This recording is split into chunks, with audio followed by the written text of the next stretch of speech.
तो देखिए हम लोग स्टार्ट कर रहे हैं क्या, अध्याय 6 चैप्टर 6 क्या है, निर्देशांक ज्यामिति, जिसको इंग्लिश में क्या बोलते हैं, कोऑर्डिनेट ज्योमेट्री। ठीक है, कोऑर्डिनेट ज्योमेट्री, निर्देशांक ज्यामिति। ठीक है, अब इस निर्देशांक ज्यामिति में हम लोग आज क्या पढ़ेंगे, चतुर्थांश। तो चतुर्थांश होता क्या चीज है, सिंपल वर्ड में समझना है हम लोगों को कि चतुर्थांश होता क्या है। बुक में क्या दिया है उसको छोड़ते हुए हम अपने दिमाग में हम इस चतुर्थांश को कैसे समझ सकते हैं। तो सबसे पहले हमारे पास में एक समतल होता है। ठीक है, समतल कहने का मतलब क्या है, आप लोग जो कॉपी जिस पेज में लिखते हो उसको एक समतल मान लो। ठीक है, जिस टेबल बेंच में आप बैठे उसके सबसे ऊपर का पोर्शन क्या है, समतल है। ठीक है, तो अगर उस समतल को मैं किसी भी चीज से 4 पार्ट में डिवाइड कर दूं, कितने पार्ट में, 4 पार्ट में अगर मैं डिवाइड कर देता हूं तो वही क्या कहलाएगा, आपका चतुर्थांश। चतुर्थांश मतलब 4 भाग। ठीक है, तो मान लिया ये मेरे पास समतल है। ठीक है, क्या है, समतल है। तो इस समतल को मैं 4 भागों में बांटता हूं, तो इस प्रकार से मुझे लाइन खींचना पड़ेगा।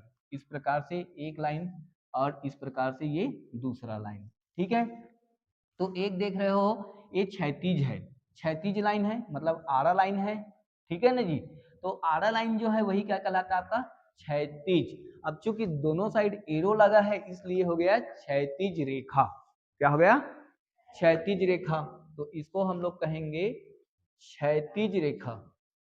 ठीक है, क्या कहलाएगा, क्षैतिज रेखा, मतलब आड़ा लाइन जो है वो क्षैतिज रेखा कहलाएगा। ठीक है, और जो सीधा है, ऐसे बिल्कुल सीधा है, यानी कि ये ऊर्ध्वाधर है, सीधा ही रेखा मतलब क्या कहलाएगा, ये ऊर्ध्वाधर।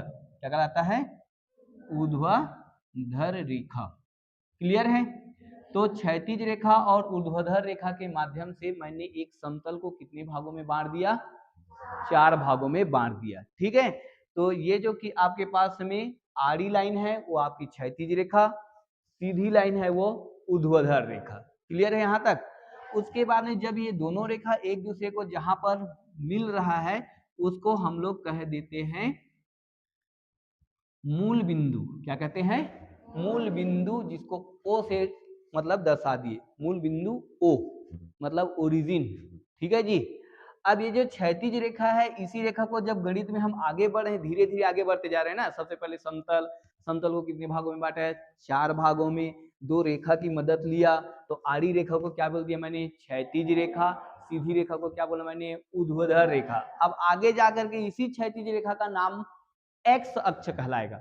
इसको क्या कहेंगे हम, एक्स अक्ष, मतलब ये एक्स अक्ष है। कौन सा अक्ष है, एक्स अक्ष कहलाएगा। और ये जो कि आपका क्या कहलाएगा, वाई अक्ष। क्या कहलाएगा, वाई अक्ष। ठीक है, तो ये आप देखिए मूल बिंदु यानी बीच में जो एक कटान बिंदु आप लोगों को मिला है, यानी कि 2 भाग में बढ़ गए ये, एक आपके दाहिने साइड और एक आपके बाएं साइड, एक जो कि है ऊपर की ओर और एक जो कि है नीचे की ओर। तो आपके दाहिने साइड जो है वो धनात्मक मान आता है, तो धनात्मक मान जो है उसको हम लोग x से रिप्रेजेंट करेंगे, मतलब x से दर्शाएंगे, और इधर का भाग ऋणात्मक आता है तो उसको हम लोग x डेश कहते हैं।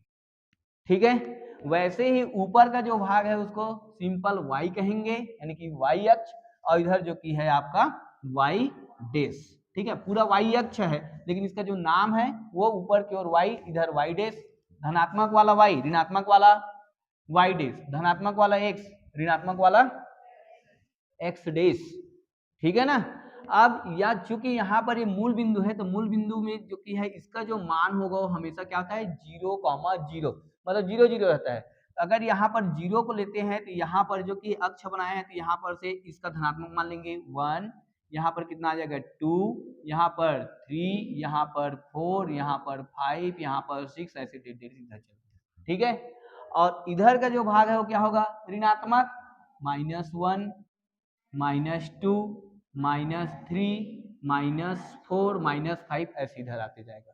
ठीक है, वैसे ही ऊपर की ओर कौन सा मान रहेगा, धनात्मक। तो यहाँ पर जो कि मूल बिंदु ये जो कि है आप O से दर्शाए हुए, यहाँ पर वैल्यू 0 0 है ना, दोनों का वैल्यू, x अक्ष की वैल्यू भी 0 है, y अक्ष की वैल्यू भी यहाँ पर क्या है, 0।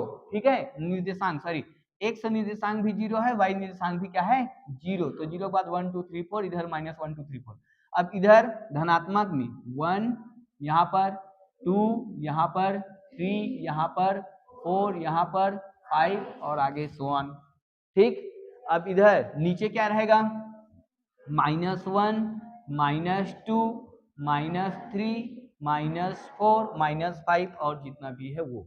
ठीक है, हो गया ना जी। मतलब ये जो कि है आपका संख्या रेखा, जैसे छोटे क्लास में दर्शाते थे ना संख्या रेखा, वही 6 0 1 2 3 4 5 6 -1 -2 संख्या रेखा छोटे क्लास में ऐसी खींचते थे ना, तो सेम उसी प्रकार से ये है। ठीक है, अब ये 4 भागों में बटा हुआ है, ये चतुर्थांश कहला रहा है। तो स्टार्टिंग कहाँ से करें, शुरुआत कहाँ से करें, पहले किसको माने, इसको इसको इसको इसको। तो आप ध्यान रखना, ये जो कि एक्स अक्ष के जस्ट ऊपर वाला, धनात्मक एक्स अक्ष के ऊपर वाला जो कि आपका प्रथम चतुर्थांश कहलाता है। ठीक है, तो ये कौन सा चतुर्थांश है, प्रथम चतुर्थांश। ठीक है, इसको कहते हैं प्रथम चतुर्थांश। अब प्रथम चतुर्थांश हो गया। अब प्रथम चतुर्थांश में आप देखिए एक्स का निर्देशांक और वाई का निर्देशांक, यानी कि एक्स का जो मान है और वाई का जो मान है वो आपको दोनों साइड धनात्मक मिल रहा है कि नहीं मिल रहा है, मिल रहा है।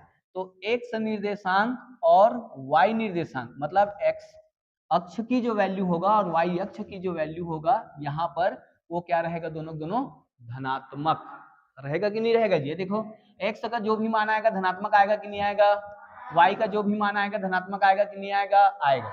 तो इस जो प्रथम चतुर्थांश है उसमें एक्स निर्देशांक और वाई निर्देशांक मतलब एक्स अक्ष की जो वैल्यू है और वाई अक्ष की जो वैल्यू है वो हमेशा क्या रहेगा, धनात्मक। ठीक है ना, क्या रहेगा, धनात्मक रहेगा। इसलिए इसके साथ में कोई प्लस है और ये भी क्या है, प्लस, कोई भी चिन्ह नहीं, मतलब प्लस प्लस। अब x और y लिखा है मतलब x की कोई भी वैल्यू आएगा और y की कोई भी वैल्यू आएगा। ठीक है, इसलिए x y लिख दिया गया है। क्लियर ना, अच्छा। अब आते हैं हम लोग प्रथम के बाद में इधर आगे बढ़ेंगे। तो ये कौन सा चतुर्थांश कहलाएगा, द्वितीय चतुर्थांश। कौन सा चतुर्थांश, द्वितीय चतुर्थांश कहलाएगा। अब इस द्वितीय चतुर्थांश में आप देखिए, ध्यान रखिए, आपको याद नहीं करना है, बस इसको बना लिए ना नंबर लाइन, इसको जो नंबर लाइन ऐसे रिप्रेजेंट किए हैं, ठीक है, एक्स अक्ष और वाई अक्ष बनाए हैं ना, उसी को ध्यान में रखिए, ऑटोमेटिक चतुर्थांश का मान याद रहेगा। ये वाला एरिया में आए तो ये क्या कहलाया आपका, धनात्मक धनात्मक दोनों धनात्मक है, देख लो। इधर आ गए, इसमें आ गए, तो इसके लिए ये और ये आएगा, एक्स का मान इधर और वाई का मान इधर, है कि नहीं है। तो एक्स वाला मान क्या है इसमें, ऋणात्मक, है कि नहीं है। ये देखिए ना जी, एक्स निर्देशांक क्या है, ऋणात्मक, और वाई निर्देशांक क्या है, धनात्मक। तो द्वितीय चतुर्थांश में जो एक्स अक्ष का मान रहेगा वो ऋणात्मक रहेगा और वाई निर्देशांक जो कि है वो धनात्मक रहेगा। ठीक है ना, एक्स निर्देशांक ऋणात्मक, वाई निर्देशांक धनात्मक, क्योंकि इसमें एक्स अक्ष जो कि है निगेटिव आ रहा है और वाई अक्ष वाला क्या आ रहा है, पॉजिटिव। क्लियर है। अब उसके बाद आते हैं हम लोग नीचे की ओर आएंगे, तो ये कहलाएगा आपका तृतीय चतुर्थांश। क्या कहलाएगा, तृतीय चतुर्थांश। अब तृतीय चतुर्थांश में देखिए, तृतीय चतुर्थांश में x का मान भी ऋणात्मक है और y का मान भी क्या है, ऋणात्मक, है कि नहीं, दोनों दोनों, यानी कि x निर्देशांक ऋणात्मक होगा और y निर्देशांक भी क्या होगा, ऋणात्मक होगा। ठीक है, उसके बाद अब लास्ट में आ गए ये चतुर्थ चतुर्थांश। चतुर्थ चतुर्थांश, ये जो चतुर्थ चतुर्थांश है उसमें देखिए x का मान पहले लिखते हैं ना, तो x निर्देशांक क्या है, धनात्मक, y निर्देशांक क्या है, तो x वाला धनात्मक रहेगा और y वाला क्या रहेगा, ऋणात्मक। ये चतुर्थांश है। ठीक, प्रथम द्वितीय तृतीय और चतुर्थ। ठीक है, अब इसमें याद रखने का तरीका भी है, सिंपल सा, ये दोनों धनात्मक है, ये दोनों ऋणात्मक।